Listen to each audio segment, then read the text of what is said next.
자, 그러면 이제 이번 시간에 302페이지 갑니다. 부가징수. 부가징수는 별표 시해 놓으시고, 당연히 취득세는 어떻게 납부해야 되는지를 좀 알아야겠죠. 그렇죠? 네. 그럼 취득세는 아까 신고 납부다. 신고 납부가 아까 언제부터 했죠? 취득한 날로부터 60일. 이게 기본이었었어요. 그러면 거기 보시면 우리가 신고기한이 있죠. 1번 원칙. 항상 원칙이 중요해요. 원칙. 원칙은 취득일로부터 60일까지다. 그러면 취득일은 아까 취득식에서 배웠었죠. 원시 취득한 날로부터 60일. 뭐 매매 승계 취득한 날로부터 60일. 간주 취득한 날로부터 60일. 이 뜻이네요. 그렇죠? 다만 상속은 60일이 아니죠. 상속은 60일이 아니라 몇 개월로 돼 있죠? 6개월이 6개월. 왜 6개월이냐? 상속은 아무래도 이제 소위 말해서 뭐예요? 재산 배분도 해야 되고 서로 막 물어뜯고 싸우고 막 이게 결론 나려면 시간이 많이 걸리는 거예요. 그래서 6개월을 잡아주는 겁니다. 그러면 상속세 신고가 6개월이거든요. 그래서 취득세도 6개월로 잡아주는 거예요. 그러면 상속을 받으면 상속세 신고도 하고 취득세 신고 또 해야 돼요. 네. 대신 상속세는 이제 국세로 빠져나가는 거고 취득세는 지방세로 빠져나가는 거예요. 그러니까 상속이나 징역을 받으면 이렇게 세금이 여러 가지가 붙습니다. 그 다음에가 이제 3, 4번은 건너뛰고 보통징수. 자, 이제 이런 용어들이 이제 계속 나오잖아요. 용어들을 배웠죠. 보통징수. 보통징수의 뜻이 뭐였었죠? 보통징수가 날라갔죠? 금방 날라갔잖아요. 금방 날라가요, 이게. 그렇죠? 정말 신기해, 그렇죠? 금방 날라가요. 고지납부. 고지납부하는 것을 뭐라고 그래요?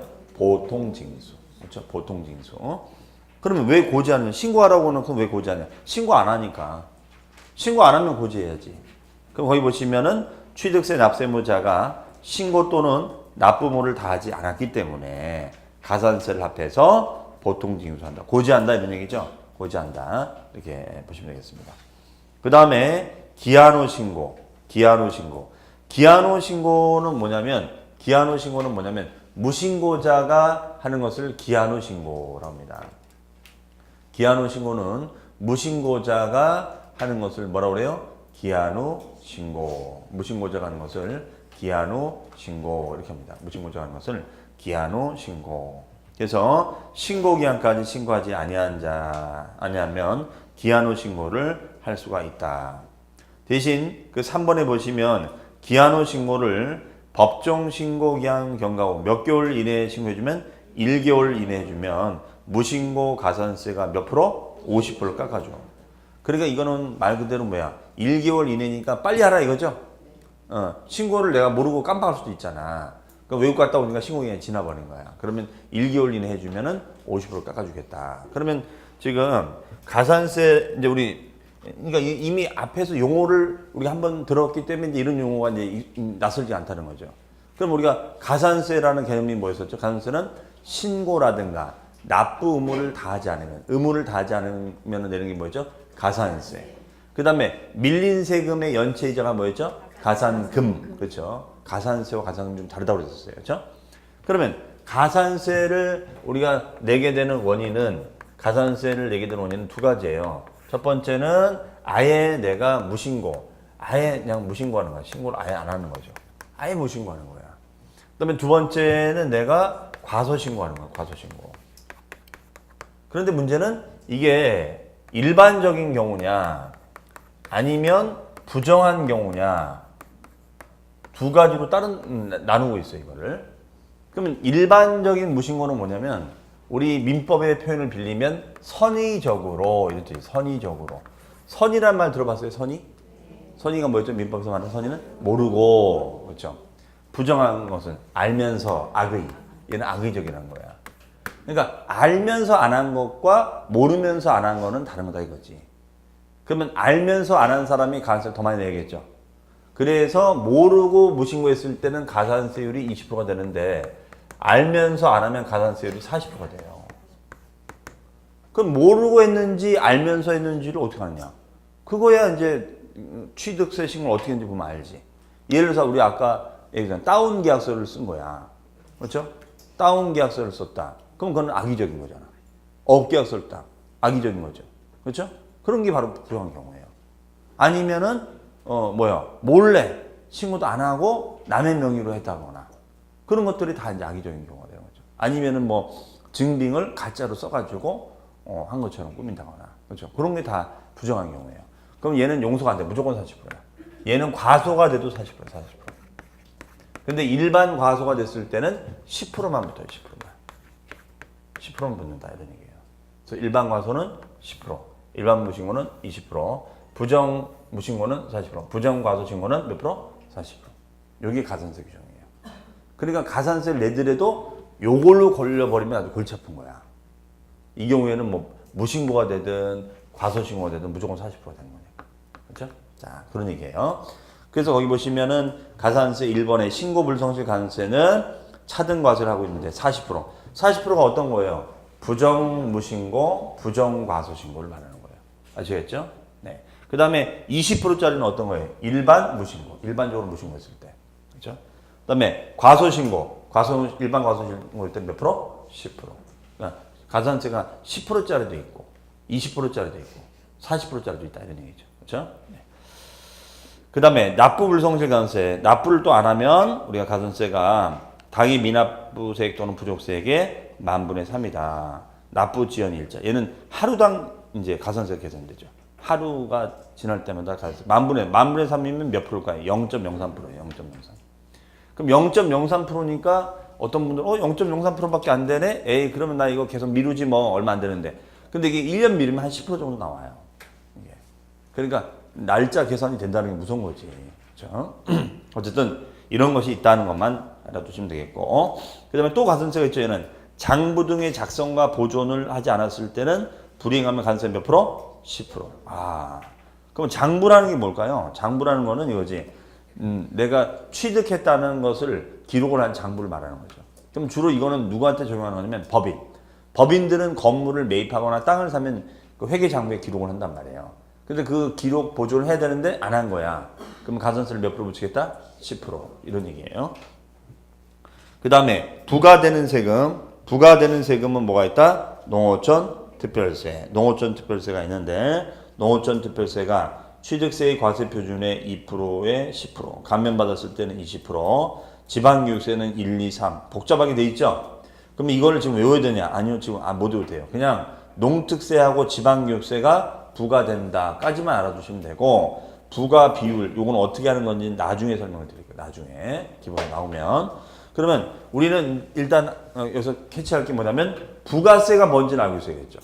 배운 단어죠. 부가세의 반대말이 뭐예요? 독립세. 이것마저 날아가 버리면 안 됩니다. 부가세 반대말은 독립세. 그러면 독립세는 실이 바늘이에요. 실, 바늘. 그렇죠, 바늘. 바늘이 가면 뭐가 따라온다? 실. 그러니까 취득세에 바늘이 있으면 실이 따라오는 거야. 근데 얘는 실이 두 가지야. 농특세 실하고 지방교육세 실이 두 개가 따라붙어요. 그렇죠? 더덕더덕 붙는 거지. 그러면 우리가 취득세가 이렇게 나왔다. 취득세가 나왔다. 그러면 여기에 딸려붙는 게 두 가지가 있다는 거죠. 농어촌 특별세가 딸려붙고 지방교육세가 딸려붙는다 이거예요. 그럼 농특세는 보통 취득세 세금이 결정되면 요걸 기준으로 해서 10% 정도가 딸려붙고 지방교육세는 20% 정도가 딸려붙는다. 이런 얘기예요. 그러니까 이것만 내는 것이 아니라 이렇게 딸려붙는 부과되는 세금 제도가 있다. 이거는 제가 설명드렸었죠. 그럼 이런 거는 왜 이런 부과되는 세금은 왜 자기 혼자 못 받고 이렇게 얘한테 빌붙어 있느냐? 가만히 보면 농어촌 특별세하고 지방교육세는 보통세입니까? 목적세입니까? 목적세네. 목적세. 그러면 이런 목적세를 단독으로 받기 힘들다고 그랬잖아요. 제가. 취지는 좋지만. 농어촌 특별세. 나하고 뭔 상관이야 이거지. 나는 도시에 사는데. 그렇잖아요? 그러면 농어촌 특별세라는 걸 별도로 내려면 내겠냐고. 안 낸다 이거지. 그렇죠? 지방교육세도. 나 지방에 안 살아. 그럼 나하고 뭔 상관이야. 그렇기 때문에 이런 지방교육세나 농어촌 특별세를 단독으로 독립적으로 받기가 힘들어. 그러니까 얘네들은 뭐야? 빌붙는 거지. 그렇죠? 여기 붙었다가 저기 붙었다. 그렇죠? 그래서 얘 받을 때 같이 껴서 받는 거야. 그렇죠? 자, 그래서 이런 부가세 제도를 두고 있다. 그럼 이런 부가세가 굉장히 많은 중에 뭐냐면 제가 이거 설명했었잖아요. 이거 뭐죠? 와인이에요? 자기가 좋아하는 술. 그렇죠? 와인. 그러면 이 술에는 이 주세만 있는 게 아니라 여기 엄청난 게 달라붙는다고 이게. 그렇죠? 승용차 사면 승용차도 엄청나게 달라붙어요. 그렇죠? 그러니까 이런 부가세 제도가 많은 거지. 그러니까 우리 일반인들은 취득세만 낸다 생각하지 여기 딸려붙는 세금이 이렇게 많은 줄은 모르는 거죠. 그렇죠? 여러분도 그냥 취득세, 그래 취득하면 취득세 내면 되지. 근데 여기에 이렇게 딸려붙는 게 많이 있잖아요. 그렇죠? 네, 이런 걸 부가세로 한다. 다만 그 부가 비율이 상황에 따라 어떨 때는 10%, 어떨 때는 20%가 있다. 이렇게만 우리가 인지를 하시면 되겠습니다. 자, 구체적인 계산법은 나중에 이제 기본서 나왔을 때 설명을 드립니다. 자, 그러면 이제 이 정도로 취득세를 마치고 등록면허세로 갑니다. 등록면허세.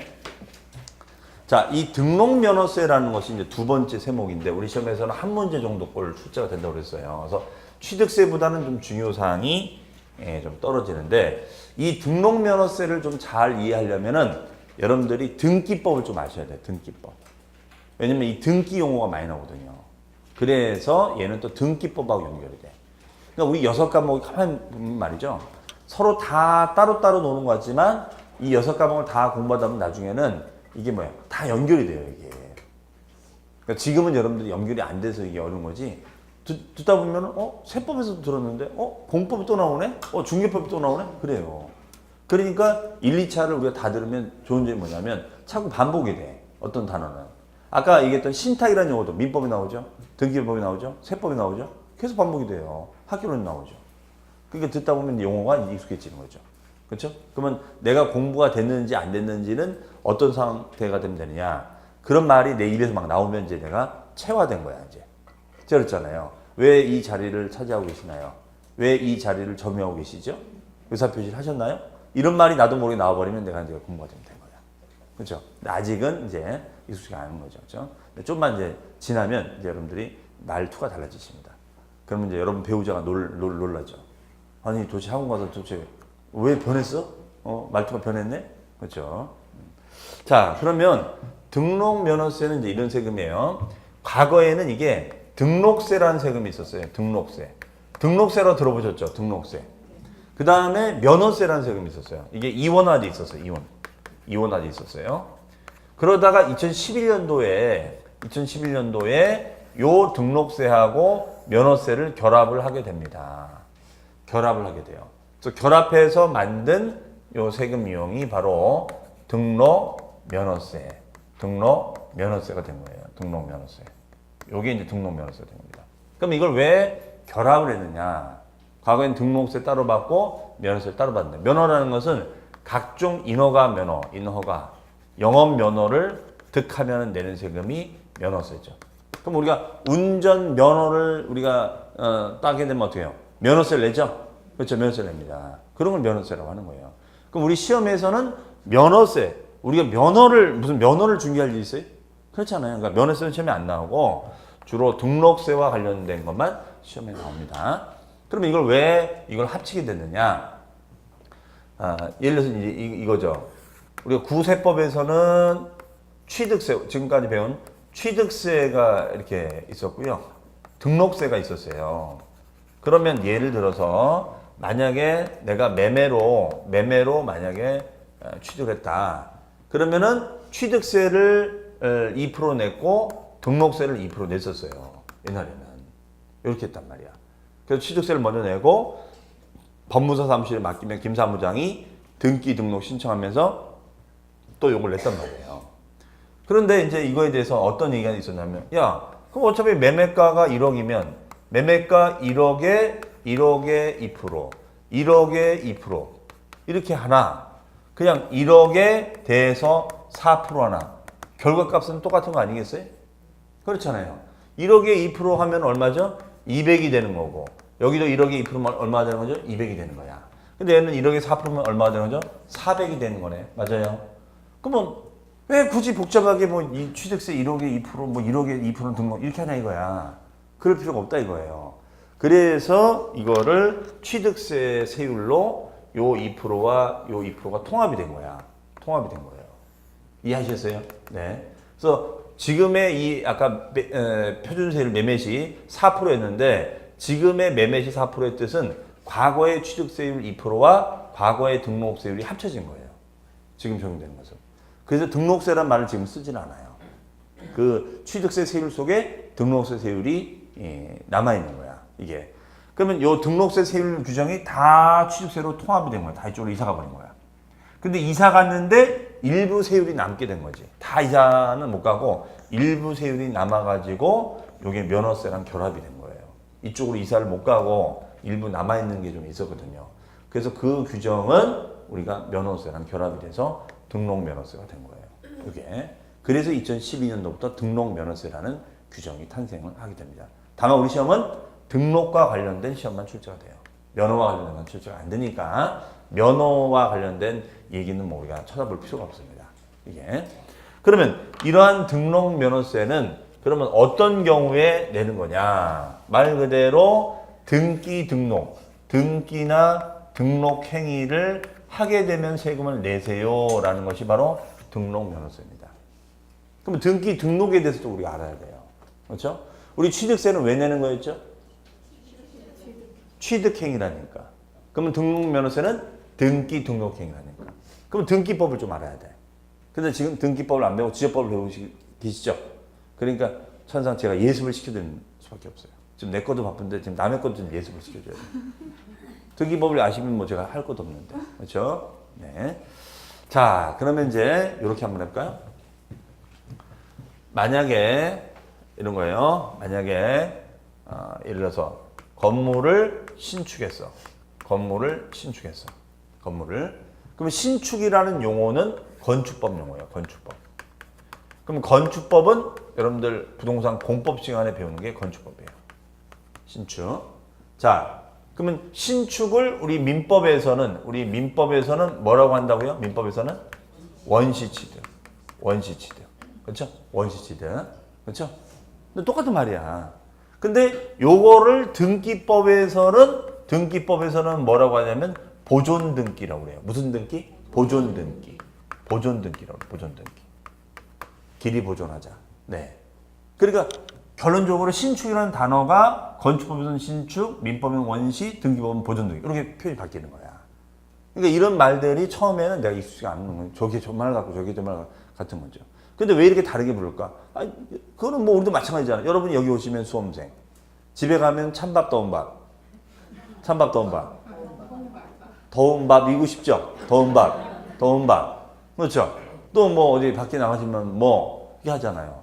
그러니까 우리가 여러분이란 한 사람을 여러 가지 형태로 분리하잖아요. 그렇죠? 똑같은 거야. 이것도 신축이라는 말을 민법적인 표현, 등기법적인 표현으로 바꿔서 부르고 있다 이거죠. 이해되시죠? 그래서 제가 자꾸 단어가 중요하다고 얘기하는 거예요. 이게 다 똑같은 말이야. 결론적으로는. 어? 그러면 이런 보존 등기를 했으니까 세금 내야 돼, 안 내야 돼? 내라 이거예요. 그게 바로 등록면허세예요. 그렇죠? 자, 그러면 이번에는 매매에서. 그럼 매매는 무슨 취득? 매매는 승계 취득. 매매는 승계 취득이야. 민법에서는. 그렇죠? 그러면 이걸 매매로 승계했으면 등기법에서 뭐라고 할까? 이전 등기.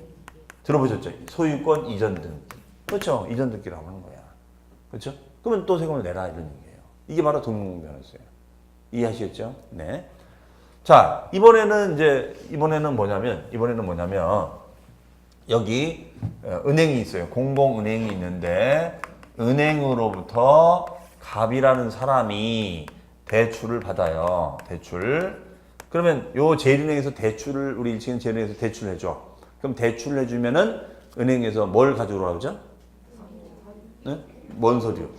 담보를 가져오라고 하죠. 담보. 옛날 때는 땅 문서 담보 가져와라. 담보. 그렇죠? 그러면 이런 걸 우리는 담보대출이라고 하죠. 담보대출. 그렇죠? 담보대출.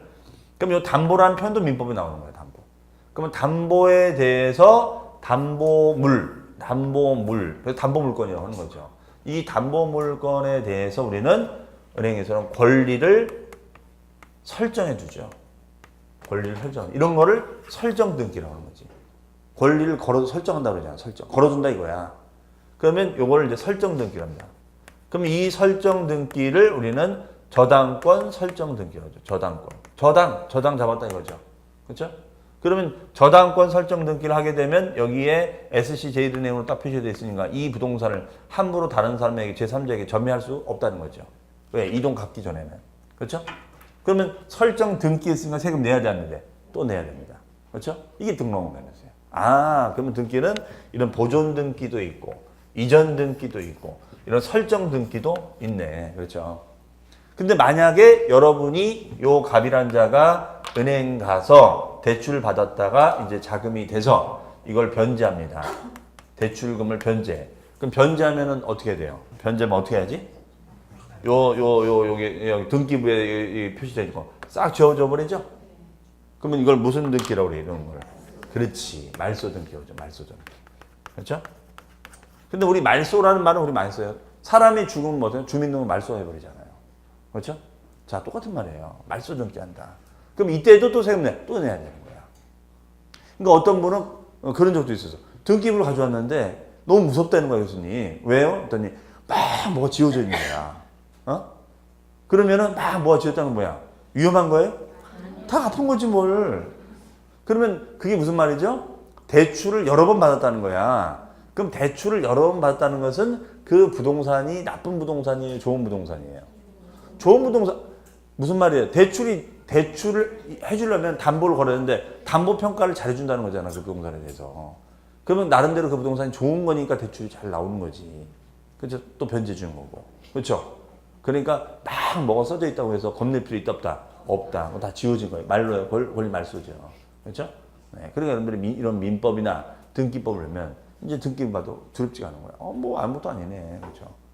그럼 여러분들이 이제 민법과 등기법을 많이 아시면은 이제 경매 공부할 때는 되게 유리해요. 경매 공부할 때는. 경매가 다 그 등기부 등본 보고 권리 관계를 보는 거거든요. 이게 선순위 어떻게 되느냐. 그게 이제 민법이 나오고 등기법이 나오는 거예요. 여러분 훨씬 더 유리한 거죠. 그렇죠? 그러니까 우리가 지금 이 공인중개사는 시험 공부이면서도 말 그대로 재테크 공부하시는 거야. 진짜. 이거 1년 해가지고 내가 부동산의 재테크 공부를 1년 동안 한다 생각해 보세요. 근데 이걸 평생 써먹을 수 있잖아요. 이거는. 그렇죠? 네. 그러니까 얼마나 이게 좋은 공부를 하는 겁니다. 그렇죠? 그러니까 매 요일마다 우리는 뭐다? 돈 버는 공부를 하는 거예요. 그렇죠? 다만 돈 벌기 쉬워요, 어려워요? 돈 벌기 어려워. 그래서 어려운 거예요. 돈 벌기 어렵다며. 그렇죠? 네. 돈 벌기 어렵다.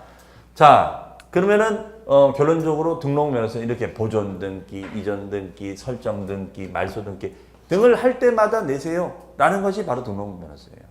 이해하시겠죠? 다만 용어를 등기법 용어로 쓴다 이런 얘기지. 그럼 이 등록면허세도 취득세처럼 신고하는 거냐? 얘도 등록하면 등록한 사람이 신고하면 되는 거예요. 간단합니다. 자, 가봅니다. 등록면허세 의, 재산권, 기타, 권리의 설정 등기, 변경 등기, 소멸, 말소에 관한 사항을 공부라는 단어는 공적인 장부라는 건 현재 등기부라든가 대장 이런 걸 이제 공적인 장부라죠.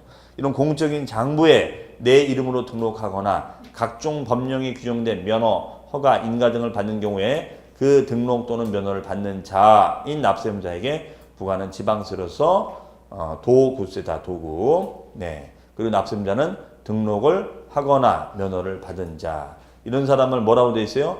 외관상 권리자. 외관상 권리. 그러니까 이게 무슨 말이냐면, 자, 이거죠. 만약에 매매를 했어요.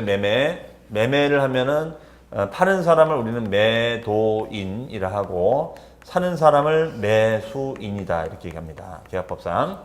그러면 매도인의 의무, 매수인과 매도인의 역할이 있죠? 그럼 매수인의 의무는 뭘까요? 매수인은 계약된 기간 내에 돈을 주는 거죠. 그렇죠? 그러면 대금을 지급할 의무가 있는 거고, 매도인은 뭘 넘겨줘야 돼요? 그렇지. 자기 명의를 넘겨줘야 되죠. 그러면 소유권을 갖다가 매도인은 소유권을 이전해 줄 권리가 있을까요? 의무가 있을까? 그렇지. 의무가 있는 거죠. 의무. 그 다음에가 요 매수인은 권리가 있다더라. 이런 얘기예요. 권리가 있다더라. 그죠? 매수인은 권리가 있고 매도인은 의무가 있다. 그러면 매도인은 소유권을 이전해 줄 의무가 있는 자, 등기 의무자 이렇게 표현하고 여기는 등기 권리자라고 하는 거예요. 등기 권리자. 그러면 당연히 등록면허서 누가 내라? 권리자가 내라고 되죠. 권리자. 근데 권리자가 어디에 표시가 돼 있죠? 등기부에. 그러면 등기부라는 건 뭐야? 외관이. 이런 걸 외관이라고. 외관. 그렇죠? 사람으로 따지면 외모. 그렇죠? 그러면 등록면허세는 외관, 이런 형식을 중시한다는 거예요. 형식. 우리 취득세는 형식보다는 실질을 중시했었죠. 그렇죠? 근데 등록면허세는 외관을 중시하는 거예요. 외관상에 이 사람이 권리자야. 갑이다. 그럼 이 사람도 내라 이거야. 다만 이 사람이 내는 건 맞는데 이 사람이 진짜 주인인지 아닌지는 몰라 솔직히. 아니 무슨 말이에요. 내가 공무원이야. 공무원인데 내 이름으로 만약에 사면은 문제가 될 것 같아. 요새는 막 재산 공개하니까. 그러니까 내 동생 명의로 샀어. 명의시작 해놓은 거죠. 그렇죠? 그러면 등기부에는 내 동생 이름 돼 있지 내 거로 안 돼 있잖아요. 그럼 실제는 내 거야. 그렇죠? 근데 등기부에는 내 동생 걸로 돼 있어요. 그러면 그 등기부상만 가지고 얘가 진짜 소유자인지 아닌지 알 길이 있다 없다? 없어요. 그냥 외관상으로만 겉으로만 이 사람이 권리자라는 걸 알 수 있다는 거. 이런 거를 외관상 권리자라고 해요. 이런 걸 여러분들 이제 공시법 시간에 등기법에 가면 이제 공시효과 뭐 이런 말을 씁니다. 뭐 공신력은 없으나 공시력은 있다 이런 말 쓰거든요. 그런 건 이제 나중에 더 알면 이제 아파지니까 넘어갑시다. 여기까지만 복잡해지니까. 어쨌든 납세문자는 명의가 등기부상의 명의가 된 사람이 내라 이런 얘기예요. 네. 그러면 등록의 정의가 있고 면허가 있는데 면허는 찾아볼 필요가 없다고 그랬죠? 네. 등록이 뭔지만 읽어보시면 되겠습니다. 그 다음에 다음에 등록을 했을 때는 과세하지 않겠다. 취득세도 이런 게 있었죠. 1번 왜 과세하지 않을까요? 국가나 지자체. 국가나 지자체가 낼 리가 없죠. 두 번째 회사 정리. 회사 정리는 뭐야? 회사가 부도난 거야. 회사가 부도나가지고 다 쓰러지는데 무슨 세금이야. 이해하시겠죠? 네. 그 다음에 촉탁으로 인한 법원의 촉탁으로 인한 등록인데 촉탁이라는 말이 뭘까요? 촉탁. 목탁이 아니라 촉탁이에요. 촉탁. 촉탁이란 말 뜻은 촉구하여 부탁한다는 뜻이에요. 촉구하여 부탁한다는 것을 촉탁. 그러면 법원에서 촉탁 명령을 내렸다 이런 얘기입니다. 그러면 촉구하여 부탁한다가 되면 어떻게 되는 거냐면 무조건 해야 되는 거야. 강제성이 있는 거죠. 법원에서 촉탁 명령을 내렸다. 그럼 무조건 해야 되는 거예요. 굉장히 강한 개념이죠. 자, 그 다음에 3번. 3번은 왜 비과세요? 행정구역이 변경하면 변경 등기라면 내야 되는데 왜 이거는 안 내느냐? 아니 행정구역을 내가 바꿨어? 나라에서 바꿨지? 그럼 이게 무슨 말이에요? 여기가 충청도인데 여기가 충청도인데 여기 충청도에 있는 여기가 경기도로 편입이 된 거야. 그럼 변경했으면 변경 등기 세금 내야 되거든요. 그럼 나라에서 내겠어요? 자기네가 바꿨는데. 그렇지 않아요. 네, 그런 거를 변경을 한다. 주민등록번호 변경. 마찬가지지. 주민등록번호 변경 내가 바꿨나? 나라에서 바꿨지. 그렇죠? 그러면 4번. 그 밖에 지목이 묘지인 토지. 얘는 왜 세금이 없느냐? 무서워. 얘는 무서워. 묘지 등록하면 귀신 나올 것 같아. 그렇죠? 네. 영혼이 괴롭히면 정말 괴롭거든요. 묘지는 뭐라고요? 무서워. 네. 자, 그렇게 이해하시면 되죠. 묘지는 무섭다. 면허의 단순 표시 이런 것들도 부과하지 않는다. 이렇게 보시면 되겠습니다. 자, 그러면 이제 오늘의 진도는 여기까지 가고요. 과세 표준부터는 이제 다음 시간에 정리를 하면 될 것 같아요. 자, 그러면 여기서 이제 요거 하나만 더 물어보고 끝내겠습니다. 그러면 여기서 등록 면허세 있잖아요. 등록 면허세. 요 등록 면허세를 요 대출을 받았잖아요. 대출. 그럼 대출을 받았을 때는 이 저당권 설정 등기에 든 세금을 은행이 내야 될까요? 저 갑이 내야 될까요? 자, 분명히 우리가 등록 면허세는 외관상 권리자가 내는 거야. 외관상 권리자. 그러면 이 저당권 설정 등기 하면은 저당권 설정 등기 했을 때 권리자가 누가 될까요? 갑일까요? 은행일까요? 은행이지. 은행이 채권자잖아. 그러면 등기부에 딱 보면 여기에 SC 제일은행 채권자 이렇게 딱 써 있단 말이에요. 그러면 이 SC 제일은행을 저당권자라고 하는 거예요. 저당권자. 이런 저당권을 가지고 있는 자다 이거죠. 그렇죠? 그럼 저당권을 가지고 있으니까 야, 이 돈 안 갚으면 너 이거 부동산 못 팔아? 이 뜻이란 말이에요. 이해하시겠죠? 네. 그럼 이 저당권자인 은행이 납세금. 이상하다. 이거 세금 내가 냈었는데 저당권 설정할 때. 그러면 이게 공인중개사 1회 시험에 있었어요. 이게 1회 시험 때 이걸 왜 넣냐면 옛날에는 설정비라고 하죠. 우리가 설정비 들어보셨죠? 뭐 근저당 설정비 이런 말 쓴다고. 그러면 돈을 빌면 설정비를 보통 갑이 냈단 말이에요. 우리 대출자가. 이걸 1회 시험 때 낸 거야. 그러면 실무에서는 요 대출자가 냈단 말이에요. 근데 지금 권리자는 SC제일은행이 되는 거야. 그러면 어떤 사람들이 많이 틀렸을까? 대출 받았던 분들이 많이 틀렸겠지. 분명히 저당권자는 은행이잖아요. 그럼 그렇게 풀면 되는데, 그렇게 고지고대로 풀면 되는데, 잘 써봐. 내가 얼마 전에 대출 받았는데, 대출 받았는데 내가 냈는데, 이게 실무형 문제구나. 역시 대출 받길 잘했어. 모든 게 다 경험이야. 대출자, 땡. 그렇죠? 왜 이런 말씀을 드리냐면, 지금 여러분들 요 강의를 듣는 분 중에는 부동산을 좀 경험해 보시는 분들이 있으실 거예요. 그러면 간혹 가다 보면은 내 부동산 경험치가 이론하고 안 맞을 때가 있어요. 그거는 실전이지, 실전. 관행, 실전이거든요. 아까 제가 농지에다가 건물을 지을 수 있다, 없다? 없어요, 이론적으로는. 근데 짓는단 말이야, 그냥. 그게 실무예요. 그러니까 본인이 관행적으로 잘못된 것을 이게 FM이라고 생각하시는 분들이 있어요. 그러면 더 헷갈리는 거야. 그래서 특히 경매 업무 같은 거나 이런 걸 좀 해보신 분들은 민법 공부할 때 되게 헷갈려. 이상하다. 실전에는 이렇게 안 했는데. 그러니까 시험은 시험인 거야. 시험은 시험답게 공부를 하셔야지 자꾸 내 경험치를 시험에 들이대면 나중에 더 헷갈리는 거야. 그러니까 차라리 아예 백지 상태에서 모르고 우리가 공부하는 우리가 좋은 거예요. 그러니까 저분은 부동산 경험도 있으니까 더 유리하지 않냐. 아니야. 처음에만 유리해. 처음에만. 나중에는 전혀 그렇지 않습니다. 그러니까 그런 건 걱정 안 하셔도 된다. 그렇죠? 자, 그럼 이제 오늘 정리하고 끝내겠습니다. 오늘 우리가 이런저런 얘기를 많이 했는데 취득세, 과표세율. 자, 취득세 계산은 뭐니 해도 취득가액을 과표한다. 그러면 그 취득가액은 어떻게 하자? 알아서 신고하자. 근데 그 신고를 잘못할까봐 만든 기준금액을 뭐라고 한다? 시가표준액. 그래서 무신고하거나 과소신고했던 시가표준액. 그렇죠? 자, 하지만 객관적인 취득일 때는 그런 거 안 따지고 사실상 취득가액 한다. 그 다음에 세율은 세 가지가 있었죠. 기본이 되는 세율이 뭐예요? 기본이 되는 세율이 표준세율. 자, 지금 율 모두 상관없다고 했어요. 규제학에서 만든 세율이 뭐예요? 중과세율. 예외적으로 적용되는 세율이 뭐예요? 특례세율. 간주취득처럼 이런 특례 세 가지 형태가 있었다. 그러면 그걸 곱하면 세금이 나와. 그러면 그 세금은 언제까지 신고한다? 취득한 날로부터 며칠? 60일. 상속은 6개월이었어요. 그럼 이때 취득한 날은 원시 취득한 날, 허가일 기준이다. 매매로 승계했다, 잔금을 기준이다. 상속이다, 상속 개시이다. 징여다, 계약이다. 그날로부터 며칠? 60일. 상속은 6개월. 그렇죠? 이걸 안 하면 어떻게 된다? 가산세. 과소신고 10%, 무신고 20%, 부정할 때는 40%. 그런데 그걸 제때 신고하면 돼. 근데 신고 납부할 때는 취득세만 내는 것이 아니라 딸려붙는 세금이 있다. 뭐가 있다? 농어촌 특별세하고 지방교세는 부가세가 있다. 맞죠? 네. 자, 그 다음에 등록면허세라는 것은 이렇게 보존 등기한다거나 이전 등기하거나 아니면 설정 등기하거나 말소 등기 이런 각종 등기 등록을 하게 되면 내는 세금보다 등록면허세. 그래서 그 등기부상에 표시가 되어 있는 권리자, 등기부상에 표시가 되는 권리자가 세금을 납부하는, 외관상 권리자가 납부하는 그 지방세를 뭐라고 한다? 등록면허세라고 한다. 그렇죠? 네, 오늘 여기까지 공부를 하신 거예요. 다음 시간에는 그러면 등록면허세에서 어떻게 하는지 이제 그거를 또 하도록 하겠습니다.